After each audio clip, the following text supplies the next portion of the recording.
Hello, everyone. Welcome back to yet another political episode.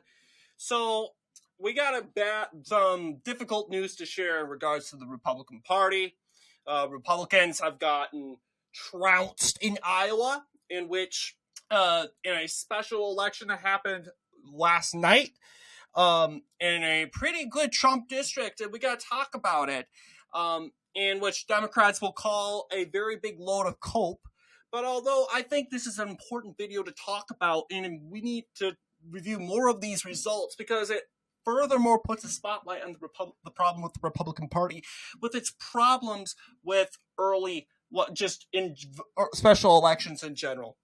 But before we get into that, we have to talk about the latest news that happened today, and news that struck home, especially for me, who just lives 50 minutes away from Assumption Catholic Church in Minneapolis. A far-left, pro-Palestinian, transgender school shooter, unfortunately, at 8 o'clock p.m. Central Time, took a rifle and shot at the church, bursting through multiple windows.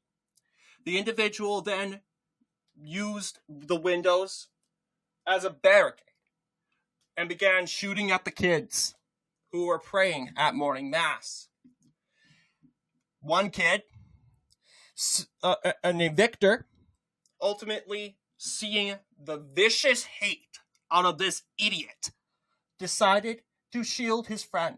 He jumped on his friend, shielding him from the gunfire. The gunfire, however, ended up hitting Victor. Thankfully, Victor wasn't killed. However, he is in serious condition and is in Minneapolis hospital, where we are praying for him. The fact, however, is just more disgusting as Democrats are trying to pivot. They know this man is transgender, who identifies as a woman, and he knows that he has a severe Trump derangement. He has his rifle, has two anti-Trump slogans, and I quote, "Kill Trump now," and "Kill Donald Trump." This man has also found anti-Israel messages, in which, of course, you can see here Democrats are calling anti-Semitic for once, and allegedly racial slurs.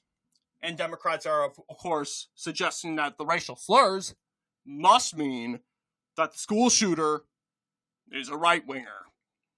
You'll see Occupy Democrats released a very offensive post suggesting and making politics out of this moment, instead of accepting the fact that this person was trans and that he had a huge problem with Catholics. Democrats suggest that this is a white nationalist.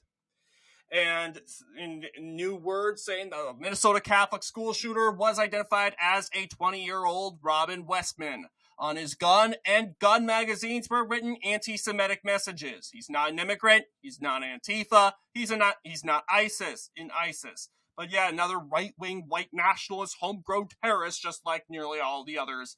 Hit the like if America has a problem a wall can't fix. So, of course, Democrats are spreading misinformation that they accuse Republicans of doing, even though they suggest that this person's not trans. And let's just look at this sick person. Does he look normal to you? I don't think he does.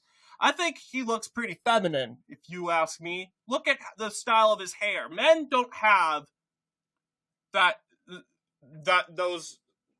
type of hair, guys. And of course, you get some left-wingers.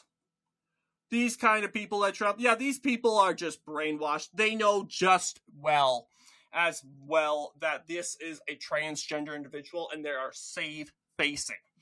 And of course, you have sick-minded people like Jen Psaki, and of course, Mayor Jacob Frey, who I am rooting for him to lose re-election. These individuals are slamming Catholics in the time of distress and sorrow for praying and offering up thoughts and prayers. I commend these Catholics for not lashing out, for turning to our Lord and Savior Jesus Christ in prayer, and instead for in a way where an acts of action and not an act of violence, prayer. Our leaders should be commending these Catholics. Instead, Jacob Frey is angry. He's mad. He has a huge problem that these Catholics aren't screaming on the top of their lungs and being agents of chaos. And he suggests they do that so he can use them as a campaign issue. And it's just it's disgusting because I am Catholic. Not only that, my grandmother attends this church pretty much once every week. She is a very good and reverent woman who attends Mass every day. She goes around the Twin Cities. So I'm very thankful she decided to go somewhere else. But ultimately, she decided to visit her friend that lives just 4 miles from the city, from this church, until right when she was there. That was when the shooting happened. She couldn't leave her friend's house. She had to stay there. It's just disgusting. Having to call my grandmother, trying to frantically call my parents to see if my grandmother is still alive and see if she actually went to that church. And you have these animal baboons, and I will use the word baboons, making politics, suggesting that this person's a right-winger, even though, Republicans have said nothing anti-trans. Nothing at all. They just said thoughts and prayers. J.D. Vance, Trump, Speaker Johnson, Tom Emmer, all the Republicans, they just said thoughts and prayers for the victims. And who's making politics out of this? Occupy Democrat cult. That's who's making politics out of this. So I had to share this. This is an issue. This is an event that really struck home for me. So close to home. So close to my faith. And so close to my family. My grandmother could have been killed. She goes to that church almost every day. And now I'm in disbelief to see that this church is in the news around the world. And you have these sick Democrats trying to profit from this. I'm disgusted. And I had to talk about it. Because on this channel, we will share our condolences. And I've decided to mention it only because it is making massive news and massive ground. That's all. But I'm also going to call out the BS that the media is suggesting. That this is a right-wing Trump supporter. We are only coming out to suggest that this is a left-winger only because we got the evidence we need. Pro-Palestine messages, anti-Trump threats on his life. Not only that, but the idiot, an anti-religious atheist himself, a transgender baboon. And I know there's going to be a lot of leftists. I'm mad.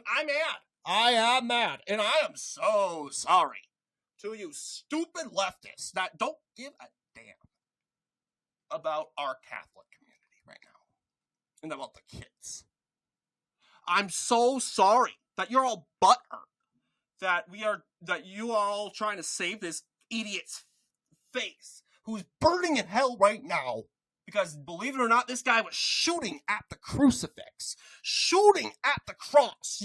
No right-wing Trump Republican would do such a heinous, satanic act. Only in a demonically possessed person can do such a thing. And I do believe this person was possessed. Just look at this sick person's eyes. Look at this sick person's ugly face. That look of Satan staring into the abyss. I can go say a lot of stuff that I don't mean, so I'm going to stop. I am mad, but I'm not surprised. Democrats, this is what they are. This is what they are. And we can officially say today, Democrats lost their Catholic base. Because the Catholics are united. They want President Trump to mobilize and send the National Guard into Minneapolis. They support what's going on in D.C. They are turning to President Trump at this moment, despite the anti-Catholic, the party that used to represent Catholics, by the way, over 100 years ago, 1925, 98, no, not 98, not that much, but 94% at least were Democrats. Catholics, most of them, 94% were Democrats. 0% as of August 27th, 2025 are Catholics now. And I wonder why. So in the next election, you find out that Democrats find out that, oh, where are the Catholic voters? Why aren't we winning Michigan, Pennsylvania, Wisconsin? The states where you need Catholics in order to carry those states? Don't ask stupid questions. Look at what you have done in these circumstances. Grow up. And that's all I will say.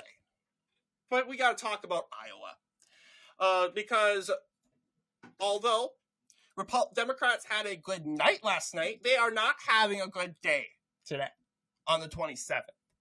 Because you had Jen Psaki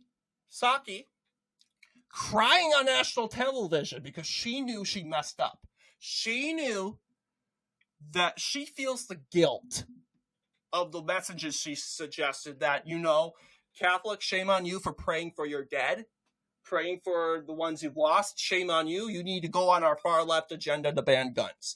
She feels bad now. She realized that. Oh, whatever. She's boo-hoo whining and crying. We saw her straight out. We saw that face of guilt. But now, however, we have something to talk about in regards to Iowa, because there is a problem in the Republican Party in Iowa. Not just the Republican Party in Iowa, but everywhere. This is not surprise. Everyone would say, oh, surprise Pikachu face. No, because Republicans don't show up in these elections. They don't.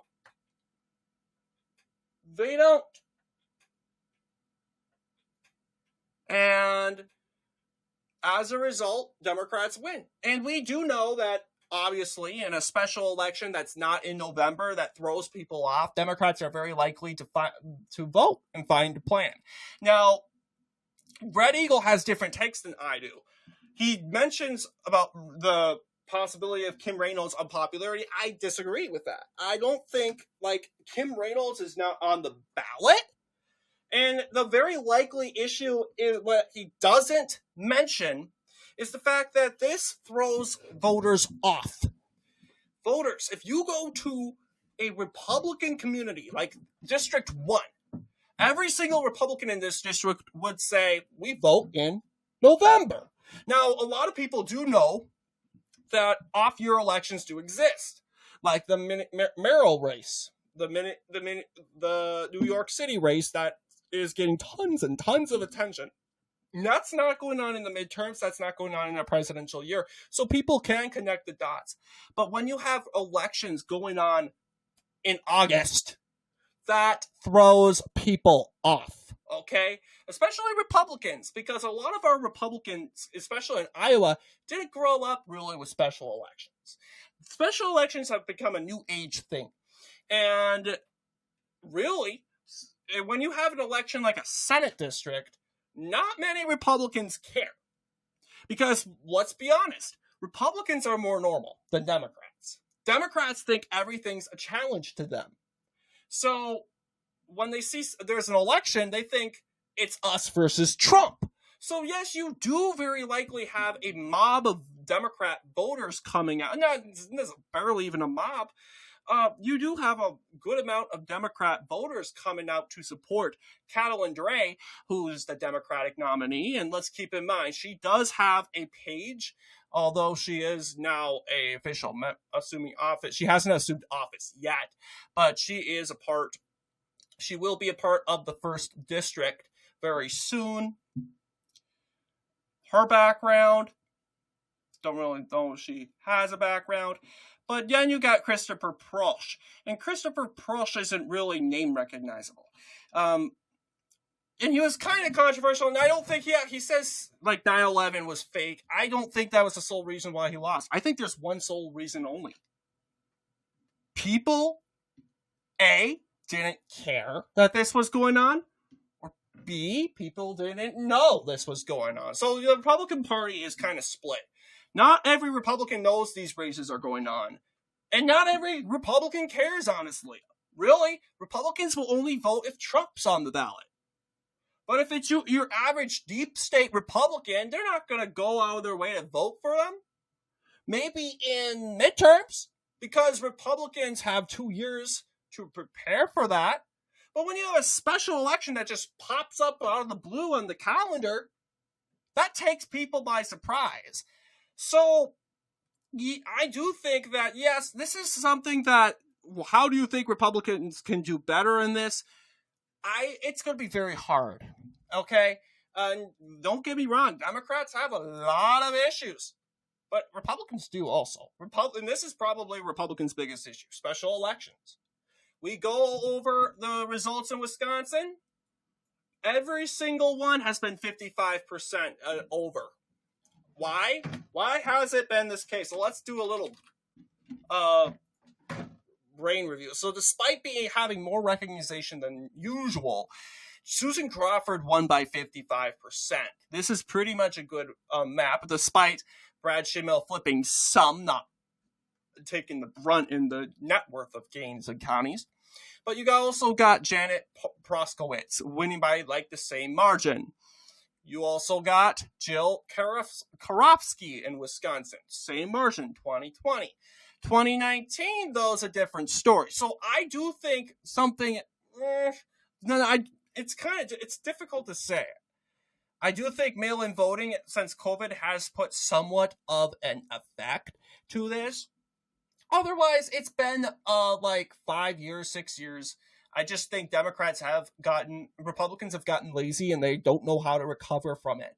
And not to mention that's just Wisconsin's issue. But you also got, of course, Iowa. And that's a state that generally is very good at high propensity for Republicans in the midterms, right? But this was out of the blue. And I think it's just everywhere in general.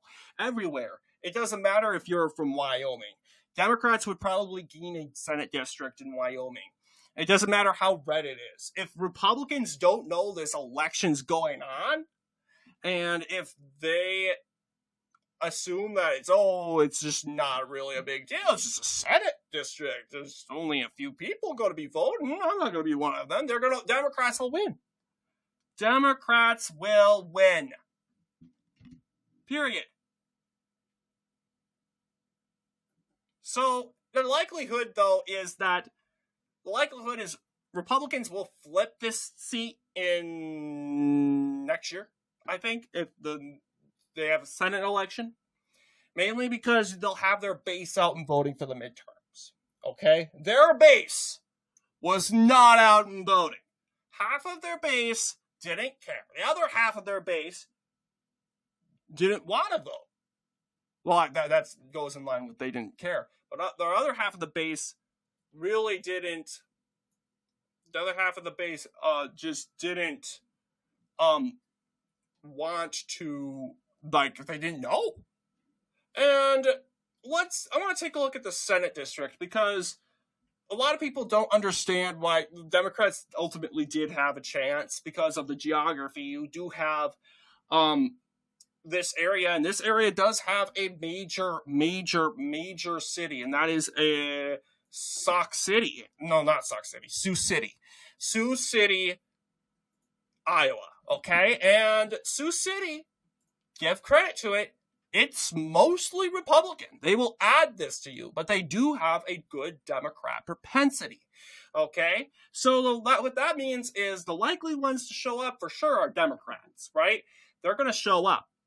Republicans, on the other hand, they don't feel the urgency that much to vote, but Democrats do. And when you have more Democrats showing up, because let's be honest, Democrats are impulsive. Democrats think everything's a challenge. Republicans have a life. They have a job. They have a family to feed. They have to wake up the next morning.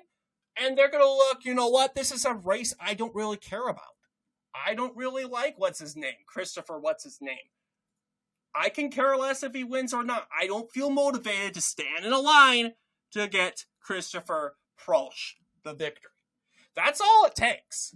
So I am disappointed with this, but in other words, it shouldn't be a surprise. You should be expecting this and really the only way we're going to fix this issue, Republicans in general, they're going to fix this problem that's holding them back in these special races, is if we advocate to say, you know what, is it constitutional to have these races in the middle of the year? Is it constitutional to randomly schedule these races across the year? I think it's not. Because let's be honest, our voters, a lot of them are uninformed. This is not normal. It is not normal to have a race in August. It is not normal to have a race in September. Now, it's different when it comes to primaries, because primaries are preparing for the main general election in November. Okay? Now, Wisconsin 2025 should have been in November. Why? I think Schimmel would have had a much better chance in beating Crawford. Just the whole idea of voting in April just was not comfortable to the conservative base. And it's going to continue to be like that unless Republicans advocate otherwise. That's just the fact. And these special elections, they don't mean a thing. Democrats will win after win after win after win. And of course, Democrats will be a prominent opponent of having these elections being scheduled in November, in which Republicans should advocate for. Why? Should we advocate? And just in general knowledge, voters, government should care about who's voting. We want to make sure that everyone's on the same page on where this election is. Yes, it's true.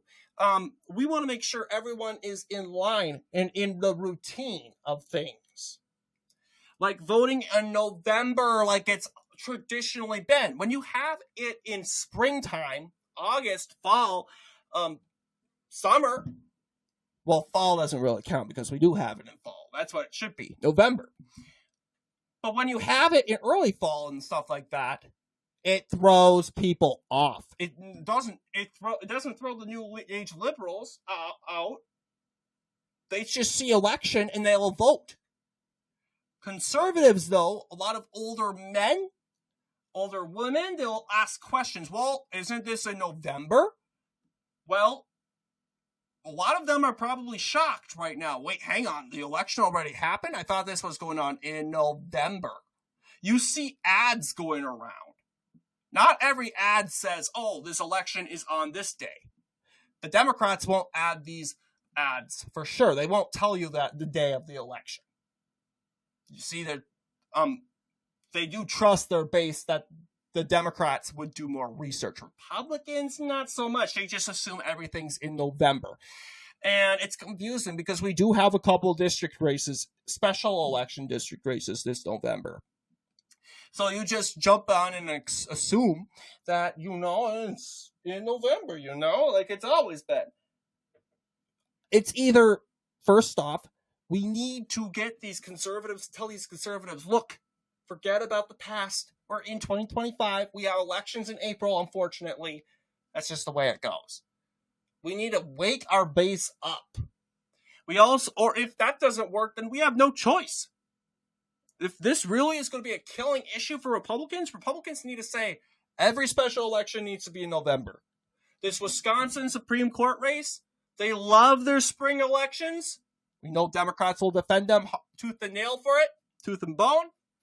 Sorry, if this is disenfranchising the voters in Wisconsin, this needs to be held on Election Day.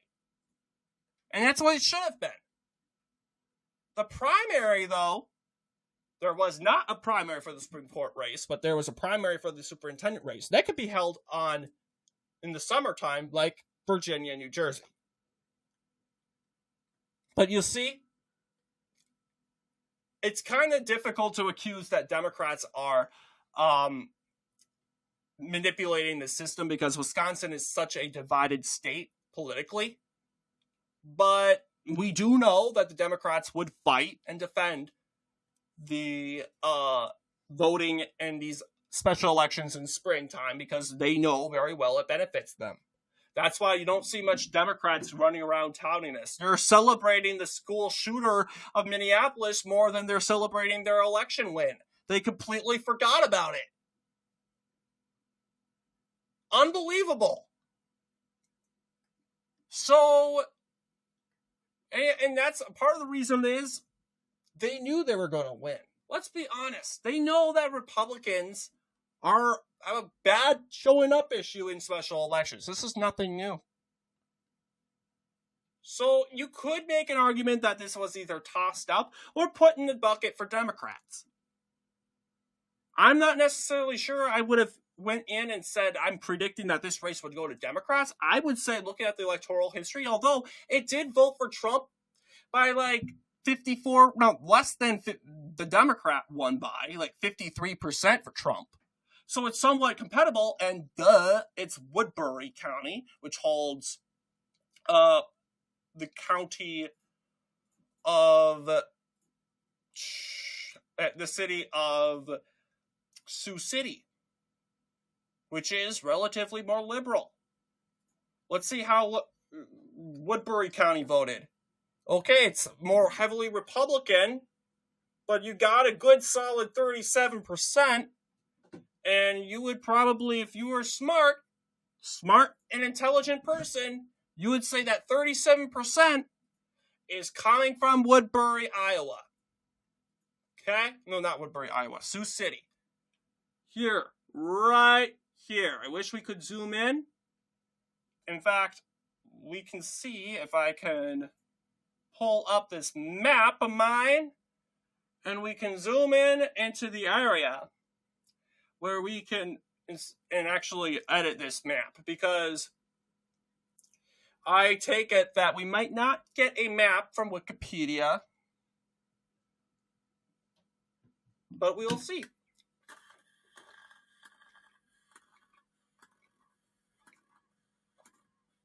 Never mind the map of Europe. That's for another independent project. We want the map of Iowa. So we're going to zoom in and try to recreate the Senate districts. Okay, so look at this pink, by the way. Look at these pink areas. Now, imagine these pink areas are likely Democrat in this election result, okay? So you're probably seeing this, and this is probably going outward, right? These are probably now Democrat. Let's go ahead and probably color this in. This is probably Democrat. Okay. If not all that metro area. And that's probably how Democrats got 55%. Now imagine the pink areas. Here's some pink area. Oh. Some pink areas in the 70% area, or this is probably the Senate district here. This is just township. Is likely going to be solely. There you go. All right. So this is probably what you're seeing here. And not to mention, we should probably add the downtown Sioux City area, make it more solid, or if not 70% Democratic, because the turnout, well, I wouldn't say 70%, maybe 60%.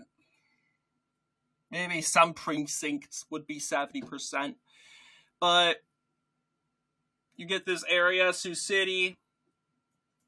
This is your map. This is pretty much your election results by district. This is pretty much the district one in the Senate. Now a little bit more, less accurate. You got the downtown area. You got the suburbs, Democrat. You got less Republican vote. It's going to be a Democrat win. This is a Democrat win scenario right here. So that's pretty much common sense. Now, obviously, even with the district itself, we can actually create the borders of the district.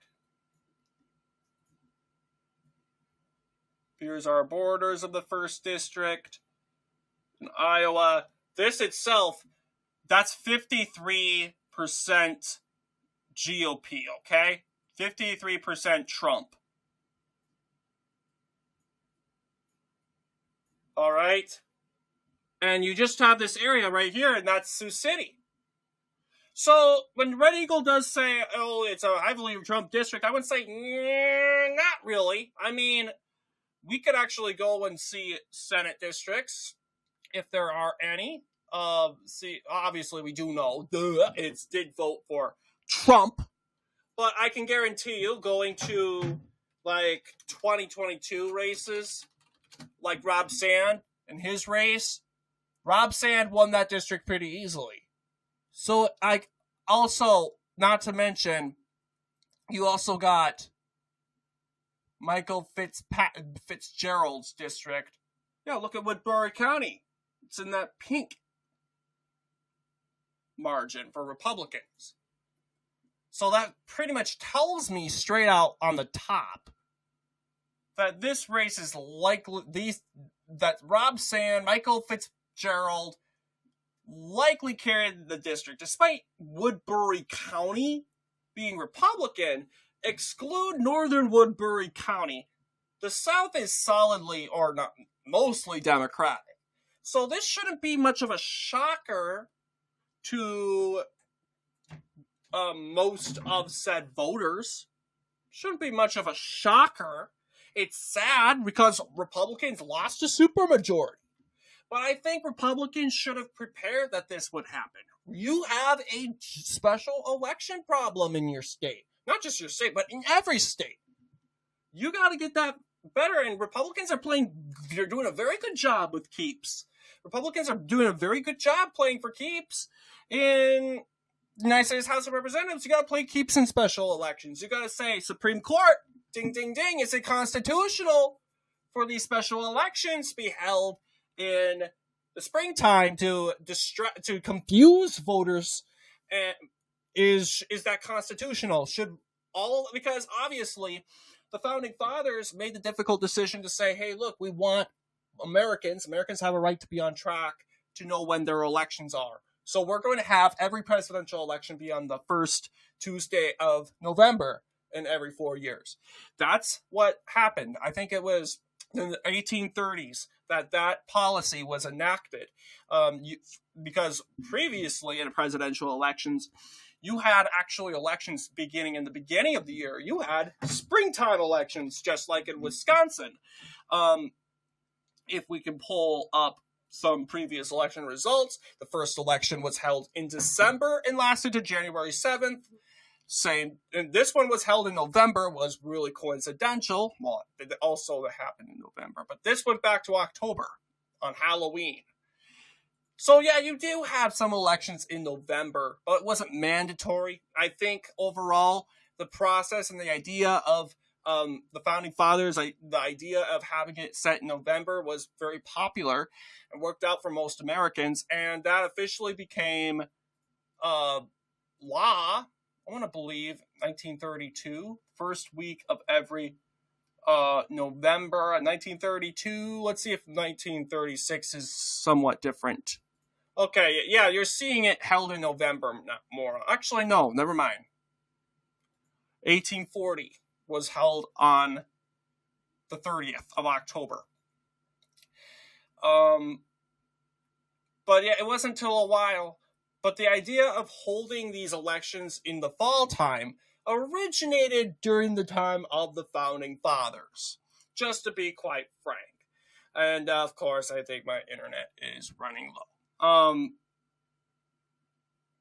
Yes, you got James K. Polk in 1844, and I think we're stuck now. I think by now, Americans want these elections. Yeah, it's by law now, officially. Elections are held on the first week of every Tuesday in November. So, anyway, what do you guys think in regards to this video? Disappointing night for the GOP. Very sad day today. And I do want to make it clear, Republicans gained nothing from this shooting. Democrats are acting like they won the Super Bowl with this shooting. They're suggesting that school shooting is shooter's a Republican, and they're trying to score political points. It is very, very, very disgusting. And very, very unfortunate. But this is not a win for Republicans, and it's just a horrible day today. Nothing to honor. But do not listen to Jacob Frey. Do not listen to Jen Psaki. We Minnesotans, we Catholics, we are praying. We are praying for the loss of the 10-year-old boy and the 8-year-old kid that lost their lives today. And I believe one other kid succumbed to his injuries. But we are praying for the death toll to tone down. I have a bad feeling because it is a church. Because it's unlike a school. Unlike a public school where kids are spread out into different classrooms. School shooter has so much time to go into classroom to classroom to commit casualties before law enforcement gets involved. And not to mention, schools have many different ways out. So when it comes to the church, you got one way out. The narthex. The entrance, in other words. And when you have bullets flying across the doorways, that's very hard to do. Thankfully, the kids were smart. They went under the pews. However, over 10 kids are fatally injured. And knowing that it was a church, everyone was gathered in one area, compacted together in a crowd. The last thing you need is someone shooting at that crowd, which obviously can create tons of casualties. So I'm hoping that the worst doesn't happen, that the casualties don't rise. Most importantly, we need to pray for these people, pray for the lives lost, pray for the families, pray for the church, and of course, the people, these little kids in these hospitals right now. So anyway, I want to thank you all for watching. I'll see you all in the next political episode.